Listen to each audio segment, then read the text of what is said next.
Hello friends, तो कैसे हैं आप लोग। तो फ्रेंड्स, मैं जुड़ गया हूं आपके न्यू सेशन के साथ। एंड फ्रेंड्स, टुडे आज हम लोग जो है अपने घटना चक्र के पार्ट 27 को देखने वाले हैं। तो चलिए एक एक करके हम लोग अपने क्वेश्चन को देख लेते हैं। एंड भाई, जो हमारा पहला क्वेश्चन आ गया है यहाँ पर, वो आया है, पौधे अपना पोषक तत्व मुख्यतः किससे प्राप्त करते हैं। तो देखो, ये बायोलॉजी का क्वेश्चन यहाँ पर आ गया है। तो पौधे अपना पोषक तत्व जो मुख्यतः किससे प्राप्त करते हैं, भाई बताओ आप लोग। पर्णहरित वायुमंडल, प्रकाश या मृदा। तो भाई ये जो इसका जो है, मृदा से, जो मिट्टी से जो है पोषक तत्व जो है पौधा अपना प्राप्त करता है। एंड पौधा के बारे में पहले तो ये याद रख लेना भाई, जो पौधा होता है ये ऑटोट्रॉप्स होता है। क्या होता है? ऑटोट्रॉप्स होता है भाई। ऑटोट्रॉप्स मतलब कि स्वपोषी होते हैं ये, ठीक है। स्वपोषी मतलब ये अपना भोजन खुद बनाते हैं भाई। They prepare their own food, okay. They prepare their on food मतलब तो अब वे अपना भोजन जो है खुद बनाते हैं, स्वयं बनाते हैं। इस बात को ध्यान रख लेना, इसीलिए इसे स्वपोषी कहा जाता है, ऑटोट्रॉप्स कहा जाता है पौधे को। नेक्स्ट, प्रकाश संश्लेषण होता है। प्रकाश संश्लेषण कहाँ होता है भाई? तो न्यूक्लियस में, माइटोकॉन्ड्रिया में, क्लोरोप्लास्ट में। तो क्लोरोप्लास्ट में ही प्रकाश संश्लेषण, आपका फोटोसिंथेसिस होता है, ये क्लोरोप्लास्ट में होता है भाई। और देखो, अगर आपसे पूछ ले कि जो वो पत्ती का जो हरा रंग होता है, तो पत्ती का जो भाई हरा रंग होता है वो किसके वजह से होता है? तो पत्ती का हरा रंग जो होता है वो क्लोरोफिल के प्रेजेंट के कारण से होता है, ठीक है। तो प्रेजेंस ऑफ क्लोरोफिल के वजह से जो होता है, क्लोरोफिल के वजह से जो है पत्ती का हरा रंग होता है। और ये क्लोरोफिल कहाँ पर प्रेजेंट होता है भाई? तो ये क्लोरोफिल जो है क्लोरोप्लास्ट में पाया जाता है। ओ यार, ये जो क्लोरोफिल है ये क्लोरोप्लास्ट में पाया जाता है, क्लोरोप्लास्ट में पाया जाता है, ठीक है। क्लोरोप्लास्ट में पाया जाता है। तो पत्ती का जो अगर पूछ ले कि पत्ती का हरा रंग किस वजह से होता है, तो भाई ये क्लोरोफिल पिगमेंट के वजह से होता है। क्लोरोफिल पिगमेंट वर्णक के वजह से जो है पत्ती का हरा रंग होता है। पेड़ पौधे के पत्ती का हरा रंग क्लोरोफिल पिगमेंट की वजह से होता है। एंड ये जो क्लोरोफिल है ये क्लोरोप्लास्ट में पाया जाता है भाई। इस बात को ध्यान रख लेना है आपको। अच्छा, अगर आपसे पूछ ले भाई कि फोटोसिंथेसिस का आखिर बाय प्रोडक्ट क्या है, बताओ तो आप लोग। फोटोसिंथेसिस का बाय प्रोडक्ट, ये क्वेश्चन पूछा जाता है एग्जाम में कि फोटोसिंथेसिस का जो है ये बाय प्रोडक्ट क्या है, बताओ। फोटोसिंथेसिस का बाय प्रोडक्ट भाई ये ऑक्सीजन हो जाता है, ठीक है। तो फोटोसिंथेसिस का बाय प्रोडक्ट क्या है? तो ऑक्सीजन होता है भाई। मैं इसका इक्वेशन भी आपको फोटोसिंथेसिस का यहां पर बता देता हूं।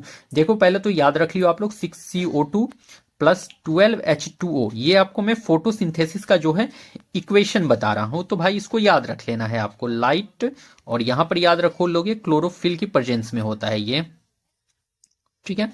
तो बनता क्या है? तो C6H12O6, जो कि आपका ग्लूकोज है भाई। And 6H2O plus 6O2। तो भाई ये जो आपका इक्वेशन है फोटोसिंथेसिस का, आपका मैंने इक्वेशन यहां पर बताया है। फोटोसिंथेसिस का इक्वेशन यहां पर मैंने बता दिया है। इस इक्वेशन को भी आप लोग ध्यान में रख लेना, इंपॉर्टेंट है आपके लिए। ओके, नेक्स्ट, सौर ऊर्जा एटीपी में बदलती है। तो सौर ऊर्जा इंपॉर्टेंट हो सकता है आपके लिए, ये क्वेश्चन इंपॉर्टेंट है भाई। तो सौर ऊर्जा एटीपी में बदलती है, वो माइटोकॉन्ड्रिया में, क्लोरोप्लास्ट में। तो भाई ये क्लोरोप्लास्ट में जो है एटीपी में जो है सौर ऊर्जा बदलता है आपका। एटीपी में सौर ऊर्जा बदलता है आपके क्लोरोप्लास्ट में। नेक्स्ट, निम्नलिखित में से किस विलयन के पीएच का मान 7 से अधिक है भाई? तो 7 से अधिक पूछा है, पीएच मान 7 से अधिक पूछा है।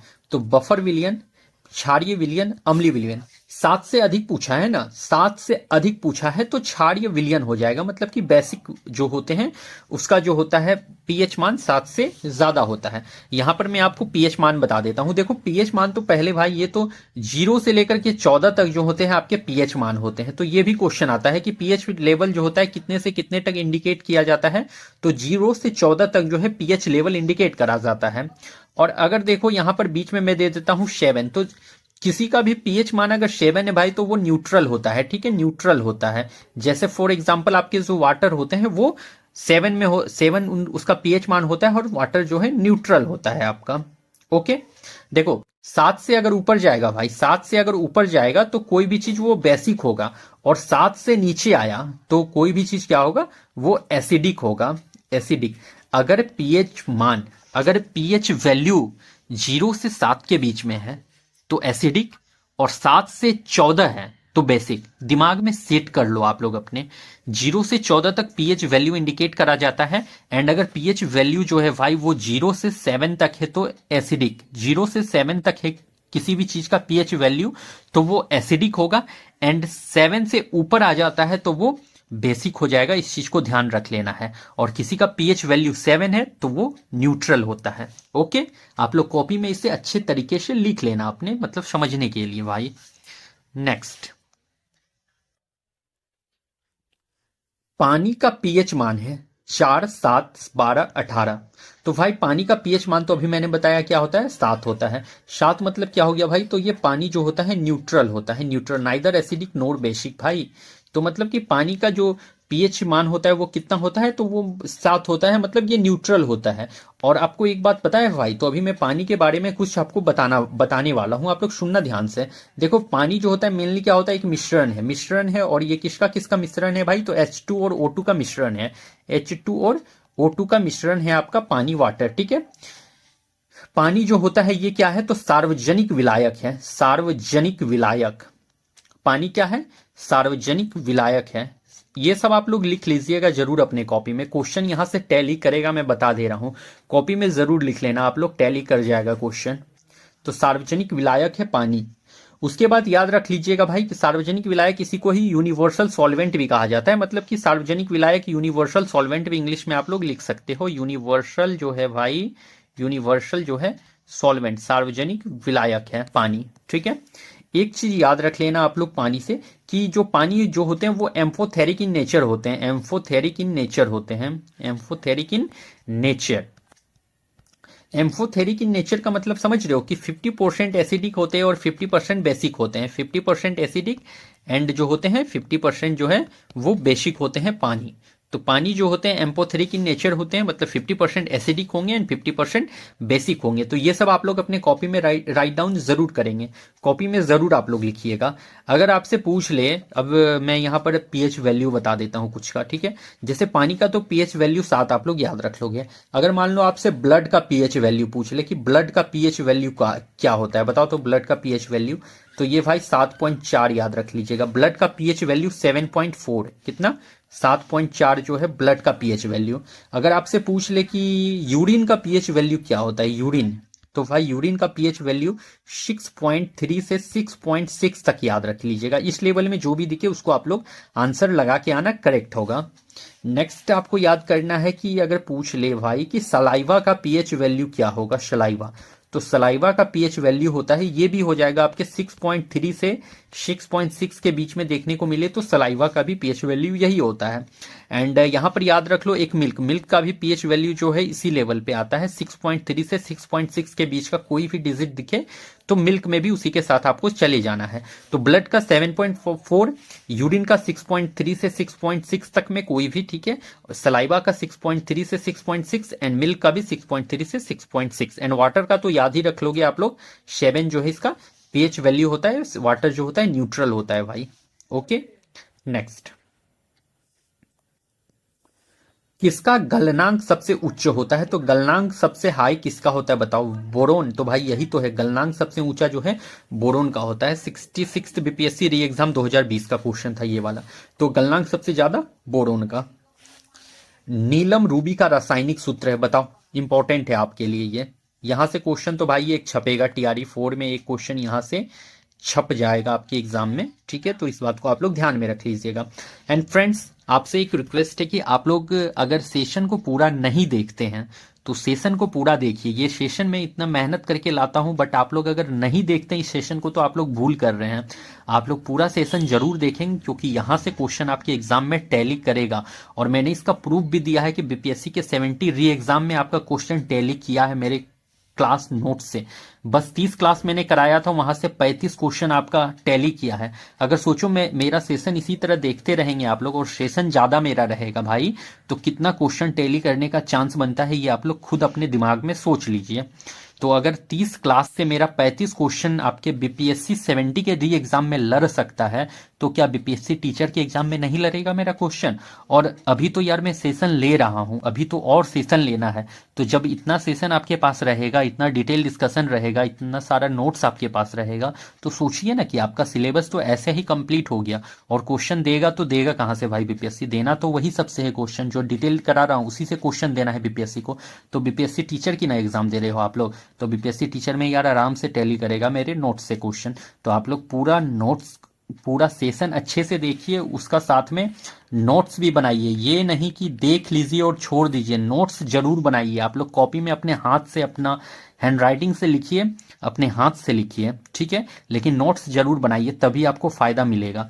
और जब एग्जाम होने के बाद आप लोग मुझे कहोगे भी कि हाँ आपका कहा हुआ बात सही हुआ और फायदा भी मिला है आपको, आप लोग ये बात मुझे जरूर कहने वाले हो बीपीएससी टीआरई 4 के बाद। इसलिए भाई नोट्स आप लोग जरूर बनाइएगा, कॉपी में जरूर लिखिएगा। ये नहीं कि बस देख लेना है, देख लीजिएगा कोई भी फायदा नहीं मिलेगा, लड्डू नंबर मिलेगा, 0 नंबर मिलेगा आपको एग्जाम में। अगर खाली ऐसे हुआ ना कि देख देख के पार कर देना है, तो देखने से कुछ नहीं होगा। आप कितना भी देख लीजिए, बार बार वीडियो देख लीजिए, बार बार देखने से तो याद हो जाएगा, लेकिन अगर आप सोचिएगा कि एक बार वीडियो देख लिए उसका नोट्स नहीं बनाए तो कोई फायदा नहीं है, फिर तो देखने का कोई फायदा ही नहीं होगा। मैं अभी बता देता हूं आपको। इसलिए जब भी पढ़े भाई तो नोट्स बनाइए, जरूर नोट्स बनाइए। जो डिटेल देता हूं उसका नोट्स जरूर बनाइए आप लोग, ठीक है। तो देखो नीलम रूबी का रासायनिक सूत्र Al2O3, तो भाई यही तो है नीलम रूबी का रासायनिक सूत्र Al2O3। अगर आपसे पूछ ले कि फिटकिरी का बता दो रासायनिक सूत्र, भाई फिटकिरी, फिटकरी का जो है रासायनिक सूत्र बताओ आप लोग। फिटकरी का रासायनिक सूत्र, वो फिटकरी यूज करा जाता है ना जब आप लोग अपने बियर्ड ये सब को बनवाने जाते हो, तो अगर मान लो कट लग गया कहीं पे, तो आप लोग फिटकरी का जो है वहां पर बार्बर जो होते हैं वो यूज करते हैं, फिटकरी वहां पर लगा देते हैं।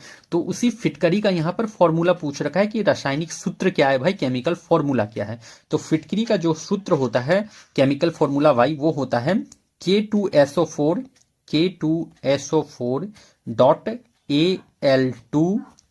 Al2SO4 3 डॉट, यहां पर अभी डॉट 24H2O। तो ये भाई आपके फिटकरी का जो है केमिकल फॉर्मूला है। नेक्स्ट आप लोग याद रख लोगे सोरा, सोरा। तो सोरा के लिए एक बिहार में विद्रोह भी हुआ है, शायद आपको याद होगा, सोरा के लिए एक बिहार में विद्रोह भी हुआ है भाई। तो सोरा, जिसे कि आप लोग पोटेशियम नाइट्रेट भी कह सकते हो, पोटेशियम नाइट्रेट। तो सोडा पोटेशियम नाइट्रेट का क्या है बताओ तो रासायनिक सूत्र। तो सोडा पोटेशियम नाइट्रेट का रासायनिक सूत्र है KNO3। KNO3 जो है सोडा पोटेशियम नाइट्रेट का रासायनिक सूत्र है। नेक्स्ट याद रख लियो आप लोग ब्लीचिंग पाउडर, ब्लीचिंग पाउडर। तो ब्लीचिंग पाउडर का क्या है रासायनिक सूत्र भाई, तो ब्लीचिंग पाउडर का CaOCl2, CaOCl2 bleaching powder. Next you have to remember बिना बुझा हुआ चूना। तो भाई बिना बुझा चूना का क्या होगा बताओ तो अभी, बिना बुझा चूना। तो भाई बिना बुझा चूना का होता है CaO, मतलब कि कैल्शियम ऑक्साइड, CaO, बिना बुझा चूना का CaO।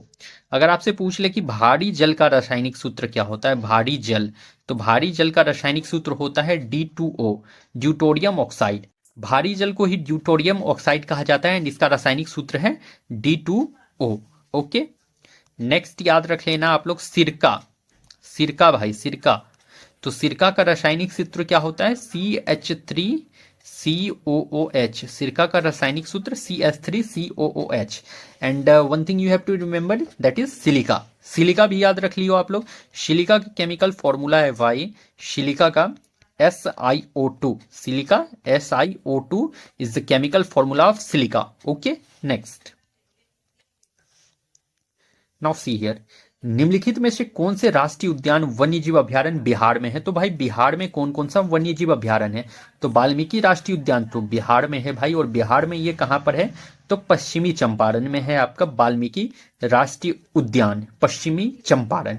दुधवा राष्ट्रीय उद्यान, तो भाई ये दुधवा आपके बिहार में नहीं है, तो भाई दुधवा है कहां, दुधवा राष्ट्रीय उद्यान है आपके उत्तर प्रदेश में, उत्तर प्रदेश में है दुधवा राष्ट्रीय उद्यान।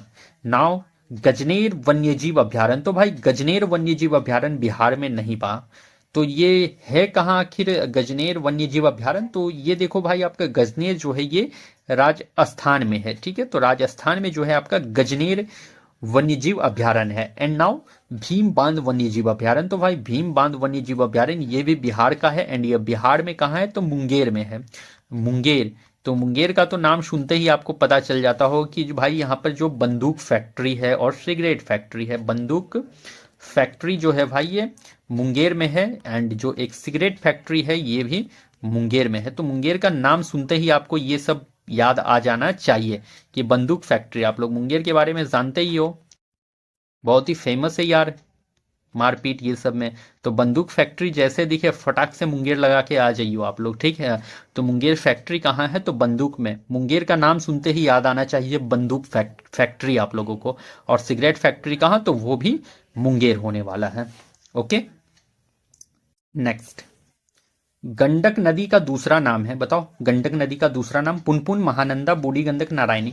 तो गंडक नदी का दूसरा नाम है भाई वो नारायणी है। क्या है, नारायणी। नारायणी जो है गंडक नदी का दूसरा नाम है। नेक्स्ट। निम्नलिखित में कौन सा समुद्री जैव विविधता के दृष्टिकोण से दुनिया का सबसे समृद्ध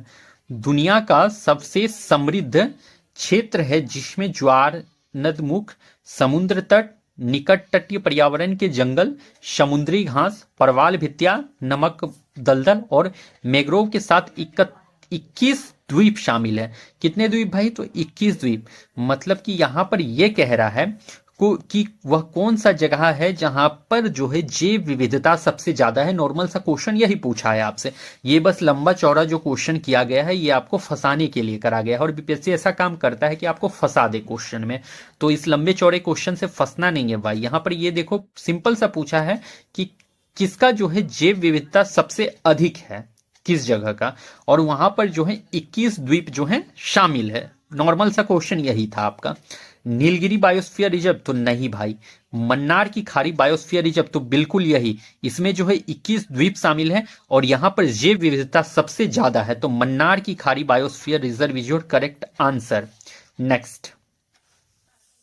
मगध एवं अंक के मैदान निम्नलिखित में किसके हिस्से हैं, तो मगध और अंक का जो मैदान है भाई, तो ये किसका हिस्सा है बताओ तो। और ये मगध और अंक कहां पर है, आपको पता है क्या? अगर पता है तो कमेंट करेंगे कि मगध और अंक कहां पर है। तो ये किसका हिस्सा है, ऊपरी गंगा का मैदान, मध्य गंगा का मैदान, निम्न गंगा का मैदान, उपयुक्त में से एक से अधिक। तो देखो मगध एवं अंग जो है वो निम्न गंगा का मैदान है और ये टीचर हेडमास्टर का क्वेश्चन था भाई। नेक्स्ट। पटना से प्रकाशित होने वाला प्रथम अंग्रेजी अखबार, तो पटना से प्रकाशित होने वाला प्रथम अंग्रेजी अखबार है the Indian nation, the Bihar Herald. तो भाई वो है द बिहार हेराल्ड जो है पटना से प्रकाशित होने वाला पहला जो है अंग्रेजी अखबार था। एंड बिहार हेराल्ड का प्रकाशन किसने करा है, तो गुरु प्रसाद सेन।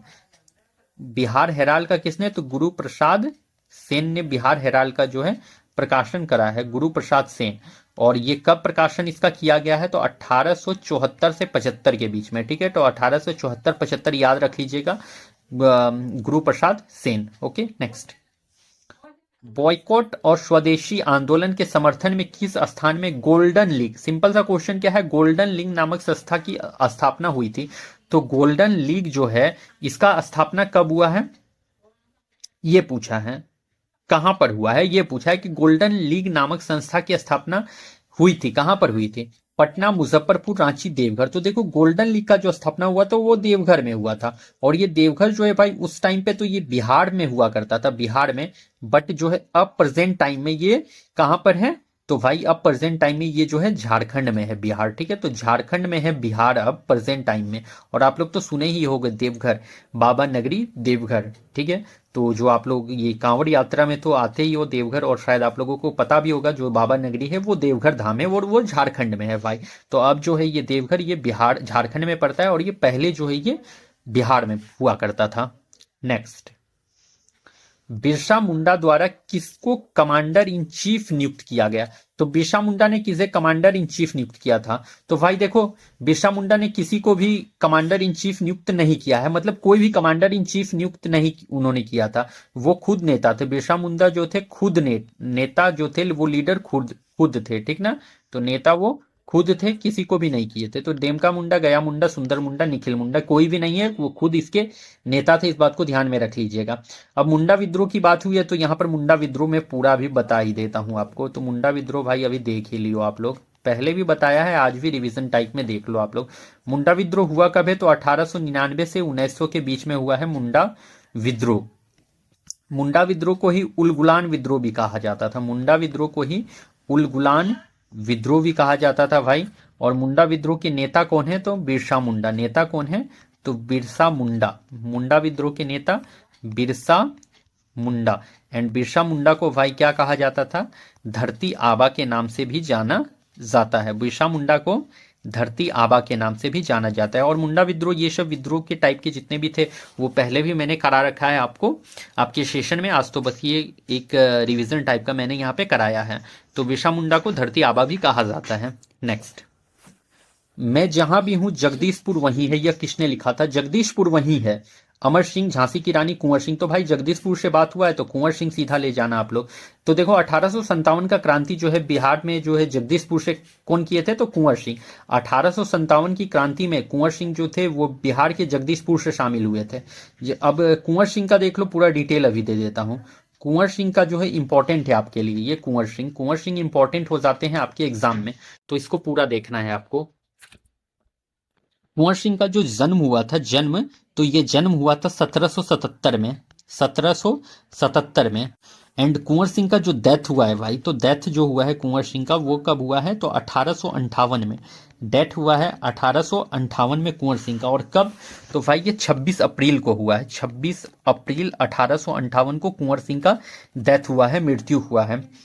कुंवर सिंह आखिर किससे किससे लड़े थे? 1857 की क्रांति में ये जो थे ना जगदीशपुर से लड़े थे भाई। तो जगदीशपुर से नेतृत्व किए, तो ये लड़े किससे किससे ये बताओ तो आप लोग। तो ये देखो लड़े थे एक तो लिग्रांड से, लिग्रांड, लिग्रांड। दूसरा याद रख लीजिएगा विसेंट आयर, विसेंट आयर, आयर और डनवर से लड़े थे। कंप्लीट लिख लीजिएगा आप लोग, ये फायदा मिलेगा आपको इसका। क्वेश्चन आ सकता है यहां से, एक कोई एक भी लड़ सकता है आपके एग्जाम में। तो लड़े किससे किससे? लिग्रांड से, विसेंट आयर से और डनवर से। ठीक है। अब एक चीज ये याद रख लेना कि ये आपके जो क्या नाम है कुंवर सिंह, कुंवर सिंह बिहार में प्रविष्ट कब हुए हैं? तो भाई ये बिहार में प्रविष्ट ये 22 अप्रैल 1858 को हुए हैं। तो 22 अप्रैल 1858 को कुंवर सिंह कहाँ हुए हैं? तो बिहार में प्रविष्ट हुए हैं, बिहार में प्रविष्ट हुए थे। तो 22 अप्रैल 1858 को बिहार में प्रविष्ट हुए हैं कुंवर सिंह। ठीक है। और 23 अप्रैल 1858 को कुंवर सिंह घायल हो गए थे लिग्रांड से लड़ते हुए। तो 23 अप्रैल 1858 को कुंवर सिंह घायल हुए थे लिग्रांड से लड़ते हुए, और इनको अपना हाथ काटना पड़ा था खुद ही। तो 23 अप्रैल 1858 को कुंवर सिंह घायल हुए, और जब जो है 26 अप्रैल 1858 को इनका जो है मृत्यु हो गया। तो 23 अप्रैल 1858 को ये घायल हो जाते हैं और 26 अप्रैल 1858 को कुंवर सिंह का डेथ हो जाता है। इतना बात को ध्यान में रख लेना है। और इन्होंने नेतृत्व कहां से करा था कुंवर सिंह? तो कुंवर सिंह भाई ये जगदीशपुर से नेतृत्व किए हैं, जगदीशपुर, जगदीशपुर से जो है कुंवर सिंह नेतृत्व किए हैं। इस बात को याद रखिएगा जरूर आप लोग। नेक्स्ट, यदि नील की खेती करने से छूट चाहते तो नील के किसानों को कौन सा क्षतिपूर्ण कर देना पड़ता था? यहां पर कर देना पड़ता था, मतलब अगर मान लो क्या नील का खेती से छूट पाना था तो कौन सा कर देना पड़ता था किसानों को? बट्टा, जजिया, तवान, नजराना। तो भाई ये तवान देना पड़ता था। ठीक है। अगर नील का खेती से छूट पाना है तो किसान को तवान नाम का जो है कर देना पड़ता था। नेक्स्ट, मानव विकास रिपोर्ट कौन प्रकाशित करता है? बताओ। Human development report, human development report कौन प्रकाशित करता है? विश्व बैंक, विश्व बैंक, अंतर्राष्ट्रीय विकास संघ, अंतर्राष्ट्रीय मुद्रा कोष। तो भाई मानव विकास रिपोर्ट जो है ये विश्व बैंक जो है प्रकाशित करता है, वर्ल्ड बैंक प्रकाशित करता है। अच्छा, अगर पूछ ले आपसे वर्ल्ड बैंक के बारे में पूरा भी बता देता हूं। वर्ल्ड बैंक, तो भाई ये विश्व बैंक का आखिर हेडक्वार्टर कहां है? बताओ तो आप लोग। हेडक्वार्टर याद है तो कमेंट करें आप लोग तुरंत। हेडक्वार्टर है विश्व बैंक का वाशिंगटन डीसी। तो वाशिंगटन डीसी जो है, वाशिंगटन जो है डीसी जो है वो क्या कहते हैं, वर्ल्ड बैंक का जो है हेडक्वार्टर है वाशिंगटन डीसी। ठीक है। इसमें मेंबर कितने हैं टोटल? वर्ल्ड बैंक में मेंबर अभी कितने हैं प्रेजेंट टाइम में टोटल? तो 189 है, 189। फिलहाल इसके अध्यक्ष कौन है भाई? वर्ल्ड बैंक के जो अध्यक्ष हो जाते हैं ये अभी कौन है? तो भाई ये अभी अजय बंगा हैं। ठीक है। तो वर्ल्ड बैंक के जो है अभी अजय बंगा हो जाते हैं इसके अध्यक्ष, अजय बंगा। अजय बंगा जो मिस्टर अजय बंगा है वो अभी वर्ल्ड बैंक के जो है भाई अध्यक्ष हो जाते हैं। वर्ल्ड बैंक का जो है स्थापना कब हुआ है? तो 1944 में इसका स्थापना हुआ है। वर्ल्ड बैंक का स्थापना 1944 में हुआ है। इस बात को ध्यान रख लेना है आपको। तो वर्ल्ड बैंक से बस यही सब पूछा जा सकता है, और क्या पूछने की उम्मीद है? अब कुछ तो लग नहीं रहा है। और एक ये याद रख लेना, वो ह्यूमन जो डेवलपमेंट रिपोर्ट होता है वो जो विश्व बैंक, वर्ल्ड बैंक प्रकाशित करता है। ठीक है। अब देखो यहाँ पर क्या है, एक अंतर्राष्ट्रीय विकास संघ, अंतर्राष्ट्रीय मुद्रा कोष। अंतर्राष्ट्रीय मुद्रा कोष से आप लोग क्या याद रख लोगे भाई, तो इसका जो स्थापना हुआ था ये 1945 में हुआ था। ठीक है, तो अंतर्राष्ट्रीय मुद्रा कोष का स्थापना 1945 में, और इसका भी जो हेडक्वार्टर है भाई वो वाशिंगटन डीसी ही है। ठीक है, वाशिंगटन डीसी, वाशिंगटन डीसी। तो अंतर्राष्ट्रीय मुद्रा कोष का स्थापना 1945 और हेडक्वार्टर वाशिंगटन डीसी। नेक्स्ट, विश्व व्यापार संगठन का स्थापना कब हुआ, मतलब World Trade Organization, WTO, World Trade Organization का स्थापना पूछा है 1995। तो यही तो है भाई, वर्ल्ड ट्रेड ऑर्गेनाइजेशन का स्थापना 1995 में हुआ है। और कहां पर हुआ है भाई, तो ये जेनेवा में हुआ था। इसका हेडक्वार्टर कहां है, हेडक्वार्टर अगर पूछ ले वर्ल्ड ट्रेड ऑर्गेनाइजेशन का हेडक्वार्टर, तो भाई ये जेनेवा में है इसका हेडक्वार्टर। वर्ल्ड ट्रेड ऑर्गेनाइजेशन का हेडक्वार्टर जेनेवा और स्थापना 1995। ओके, एक आप लोग याद रख लोगे, क्या कहते हैं उसे, यूएनओ, यूनाइटेड नेशन ऑर्गेनाइजेशन। अगर यूएनओ से पूछ ले यूनाइटेड नेशन ऑर्गेनाइजेशन, तो इसका भी स्थापना 1945 में याद रख लीजिएगा। और इसका कहां पर है हेडक्वार्टर, तो हेडक्वार्टर है न्यूयॉर्क में। ठीक है, तो हेडक्वार्टर न्यूयॉर्क याद रख लीजिएगा, और इसका स्थापना 1945। तो यूएनओ, यूनाइटेड नेशन ऑर्गेनाइजेशन, 1945 में स्थापना है, न्यूयॉर्क में इसका हेडक्वार्टर है। अगर ठीक है, अगर आपसे पूछ ले एससीओ, संघाई कॉरपोरेशन ऑर्गेनाइजेशन, तो संघाई कॉरपोरेशन ऑर्गेनाइजेशन का स्थापना 2001 में हुआ है।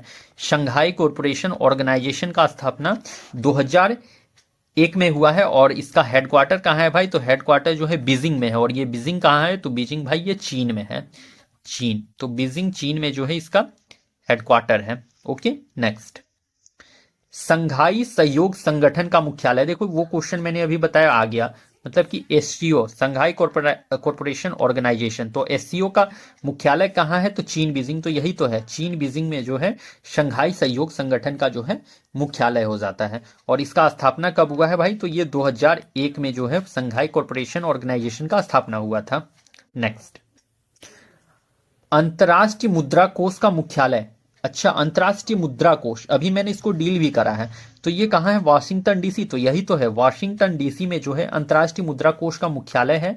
और ये अंतर्राष्ट्रीय मुद्रा कोष जो है इसका स्थापना कब हुआ था, तो अंतर्राष्ट्रीय मुद्रा कोष का स्थापना जो है ये 1945 में हुआ था। 1945 में अंतर्राष्ट्रीय मुद्रा कोष का स्थापना हुआ था। और 1945 से यह भी याद रख लीजिएगा कि यूएनओ का भी स्थापना, यूनाइटेड नेशन ऑर्गेनाइजेशन का भी स्थापना 1945 में हुआ है। लिंक लगा के याद करो आप लोग, 1945 में अंतर्राष्ट्रीय मुद्रा कोष का भी स्थापना, ठीक है, 1945 में यूएनओ का भी स्थापना। दो चीज याद हो गया ना, लिंक थोड़ा सा लगाए तो दो बात इजिली याद हो गया। अंतर्राष्ट्रीय मुद्रा कोष का जो है headquarter Washington DC, and UNO का जो भाई हेडक्वार्टर है वो है न्यूयॉर्क, न्यूयॉर्क है। ठीक है, नेक्स्ट। तो फ्रेंड्स, हमारा आज का सेशन यहीं पर कंप्लीट होता है। मैंने यहां पर आपको कंप्लीट डिटेल डिस्कशन करा रखा है, आप लोग फुल सेशन जरूर देखेंगे एंड मेरे सेशन को लाइक करेंगे। एंड हाँ, आप लोग शेयर नहीं कर रहे हो तो शेयर आप लोग जरूर करेंगे और सब्सक्राइब भी कीजिएगा। और मैं बार बार नहीं कहता हूं किसी भी बात को, सब्सक्राइब कीजिएगा भाई और दूसरे से भी सब्सक्राइब करवाइएगा।